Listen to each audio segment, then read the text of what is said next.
Lebih dari 50 juta peserta didik dari pendidikan dasar hingga pendidikan menengah tersebar di seluruh Indonesia.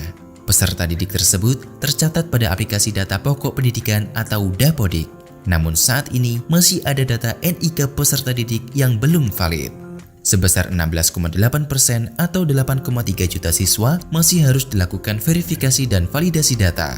Program Indonesia Pintar atau dikenal dengan PIP merupakan salah satu program prioritas pemerintah untuk membantu peserta didik dari keluarga kurang mampu. Sebagai upaya peningkatan ketepatan sasaran PIP, dibutuhkan NIK yang valid. Bagaimana mengetahui NIK yang tercatat di Dapodik sudah valid, lalu apa yang harus dilakukan? Peserta didik, orang tua atau wali dapat melakukan verifikasi dan validasi data individu peserta didik untuk memastikan NIK pada aplikasi Dapodik sudah terisi dengan benar. Data yang harus diverifikasi ada dua. Yang pertama adalah data master peserta didik, yaitu NIK, nama, tempat tanggal lahir, dan jenis kelamin. Yang kedua, data atribut peserta didik, yaitu data ibu, ayah, atau wali yang berupa NIK dan nama, dan data spasial tempat tinggal peserta didik. Peserta didik, orang tua, atau wali bisa melakukan perbaikan data melalui laman nisn.data.kemdikbud.go.id.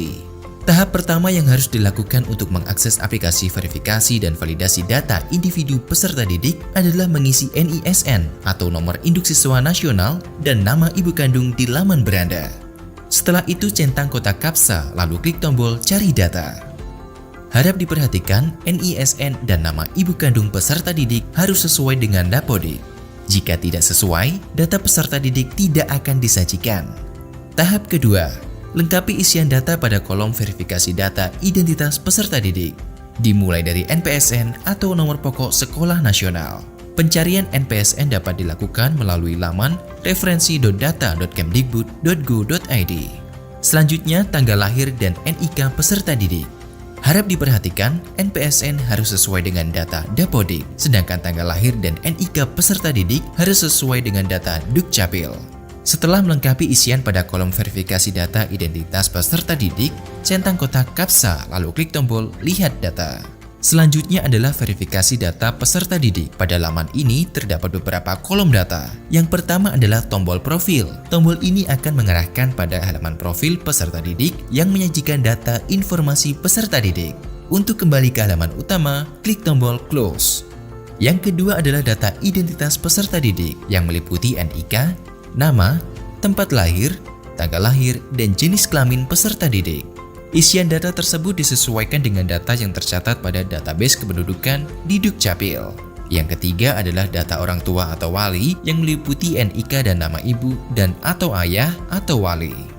NIK dan nama yang diisikan pada bagian ini akan disesuaikan dengan NIK dan nama pada database kependudukan di Dukcapil. Jika NIK dan nama yang diisikan tidak sesuai, pemilik data harus memastikan kebenaran data di Dukcapil. Yang keempat adalah lokasi tempat tinggal.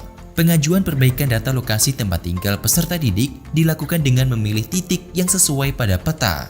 Kolom lintang dan bujur akan terisi otomatis saat titik koordinat lokasi tempat tinggal sudah terpilih. Harap diperhatikan, lokasi tempat tinggal siswa harus sesuai dengan domisili yang tertulis pada kartu keluarga.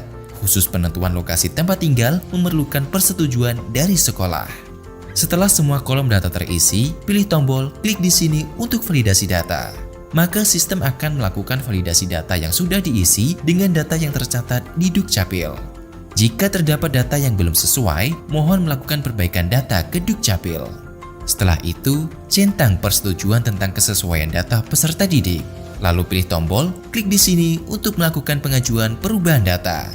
Kini pengajuan perbaikan data Anda telah masuk dalam antrian pengajuan.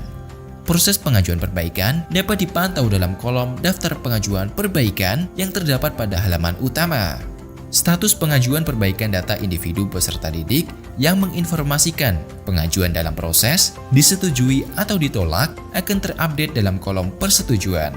Jika pengajuan perbaikan data individu peserta ditolak, alasannya akan disebutkan dalam kolom keterangan. Mari sukseskan program Indonesia Pintar dengan NIK yang valid.